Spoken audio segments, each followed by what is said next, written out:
Yes, yes, yes, yes, yes. 22 বছর পরে হয়েছে, 22 বছর পরে। Yes, yes. বাংলাদেশ পারবে, বাংলাদেশ জাগো, বাংলাদেশ পারবে। নিতুল মার্মা, পারবা তুমি। ইয়েস, নিতুল মার্মা লাস্টের দিকে অসাধারণ কয়েকটা সেভ দিয়েছে, কিছু বলার ভাষা নাই। অসাধারণ। 22 বছর পরে আমরা দাদাকে হারাই দিয়েছি। এটাই বাংলাদেশ, এটাই নতুন বাংলাদেশ, এটাই হামজা চৌধুরী, এটাই সমিত সোম। ইয়েস, এভাবেই বাংলার ফুটবল এগিয়ে যাবে। ইয়েস, অসাধারণ। পাগলা, কোনো কথা চলবে না, কোনো ভুল চলবে না এই মুহূর্তে। আমরা জয়ের ধারায় ফিরছি। আমরা লাস্ট মুহূর্তে কিভাবে আটকাই রাখতে হয় সেটা শিখে গেছি। ডিফেন্ডাররা খুব ভালো করছে। লাস্ট মুহূর্তে কিভাবে আটকাই রাখতে হবে খুব ভালো ছিল।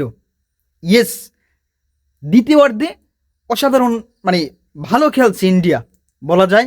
ইয়েস, উইন, জিতেছি আমরা, দাদাদের হারিয়ে দিয়েছি। আমরা ক্রিকেটে পারি না, আমরা 22 বছর পরে ফুটবলে দেখিয়ে দিয়েছি আমরা পারি। অভিনন্দন হামজা চৌধুরী, অভিনন্দন বাংলাদেশ, অভিনন্দন সমিত সোম, অভিনন্দন বাংলাদেশ ফুটবল টিম।